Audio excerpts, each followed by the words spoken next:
Hello, সবাইকে নমস্কার। শুভ জন্মাষ্টমী শুভেচ্ছা সবাইকে। সবাই নিশ্চয়ই ভালো কাটিয়েছে, সবার বাড়িতেই পুজো হয়, ছোট হোক বড় হোক। তো আমাদের বাড়িতেও ওর হচ্ছে সারাদিন শুধু ঘুম ঘুম আর ঘুম, ওকে ঘুমাতে দাও, আর কিচ্ছু লাগবে না।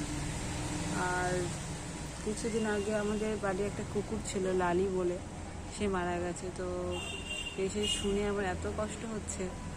আর এই আমাদের বিড়ালটা আর ওই লালি কুকুরটা মানে এত ভালো বন্ধুত্ব ওদের, যে কুকুরটাকে যদি কিছু দেওয়া হতো তো মানে আমাদের এই বিড়ালটা গিয়ে খেত, দুজনে মানে ভাগাভাগি করে খেত। আর আমাদের বিড়ালকেও যদি বাইরে কিছু দেওয়া হতো, লালি এসেও খেত, মানে দুজনে ভাগাভাগি। মানে অন্যান্য কুকুর বিড়ালের মধ্যে যেরকমটা দেখা যায়, এদের মধ্যে একদম সেটা ছিল না। তো আজকে ভালোই গরম পড়েছে, বাইরে রোদ আছে। আর